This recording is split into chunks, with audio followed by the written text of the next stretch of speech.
नमस्ते। तो I hope मेरी जो पुरानी वीडियो है आप लोगों को बहुत मदद कर रही होंगी। और आज एक फिर से मैं प्योर ओ वाले ओसीडी पे बात करूँगी। काफ़ी वीडियो डाले हैं मैंने इसके विषय में, लेकिन फिर भी डालना ज़रूरी होता है ताकि आप लोगों को हेल्प मिलती रहे।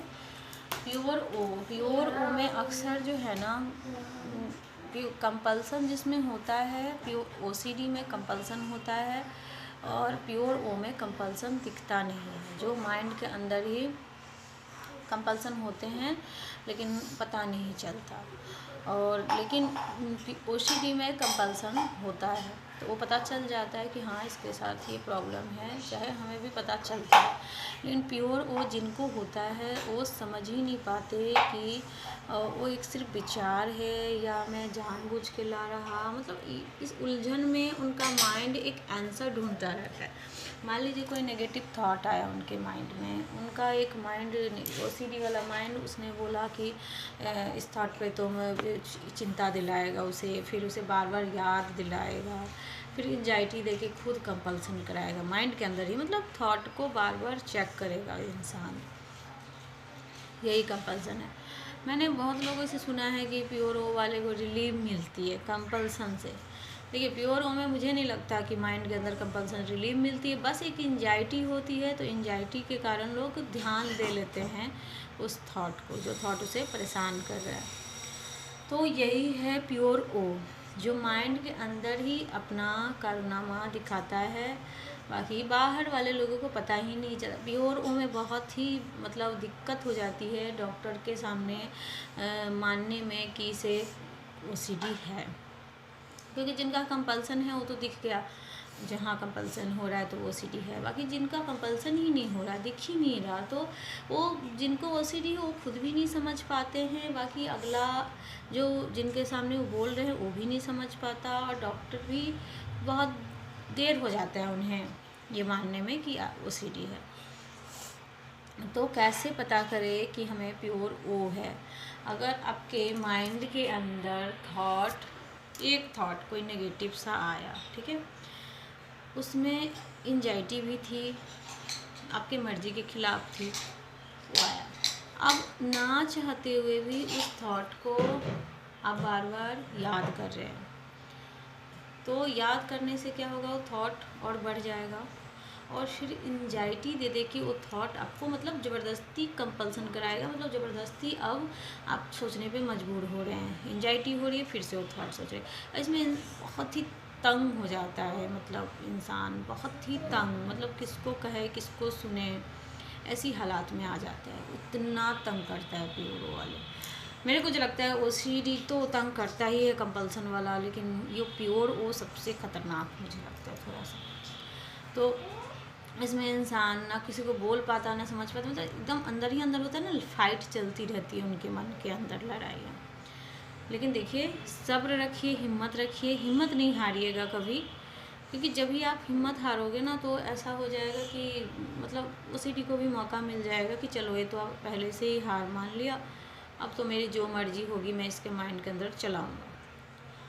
तो इसे दो तरीके से, अगर आपको किसी की मदद लेनी होगी ले लीजिए। पहली बात तो किसी को बताइए ज़रूर, आपके माइंड के अंदर जैसे थॉट बार बार परेशान कर रहे हैं, तो किसी भी काउंसलर, अच्छे काउंसलर, भरोसेमंद से बातें शेयर ज़रूर करिए, तो उससे थोड़ा वो थॉट जो है थोड़ा सा कमज़ोर पड़ जाता है।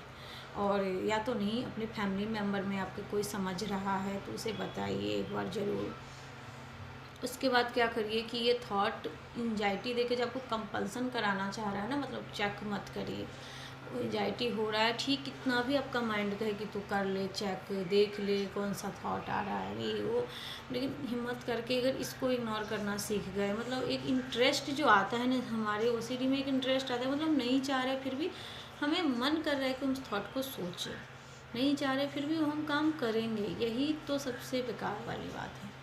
तो कोशिश करिए कि वो थॉट आए जाए तो आपको इग्नोर करना है, हिम्मत करके उसे कोई रिएक्ट नहीं करना है। दूसरा, जब एंजाइटी हो तो समझ जाना है कि वो मुझे चाह रहा है कि मैं उसको थॉट पे चेक करूँ या फिर से सोचूं, तो आप किसी तरह कोशिश करिए ध्यान को कहीं और फोकस करने की, उस पर फोकस किए मत रहिए। अगर किए रखिएगा तो वो आएगा ही आएगा, परेशान करेगा ही करेगा।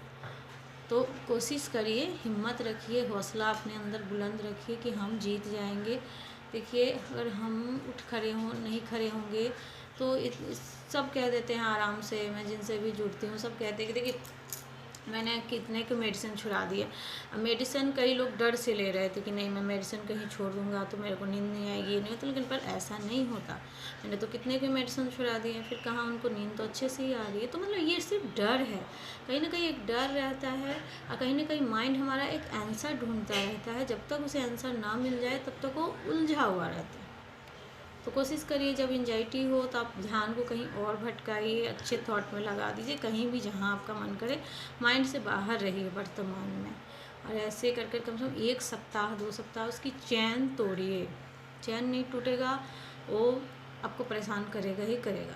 तो चैन तोड़ना पड़ेगा उसका। अगर भले किसी का सहयोग लेना है ले लीजिए, लेकिन इसे OCD को ख़त्म करिए, क्योंकि ये लाइफ को डैमेज करने में इसको बड़ा मज़ा आता है। जिसको भी है सब परेशान हो चुके हैं इससे, थक चुके हैं इससे लड़ते लड़ते।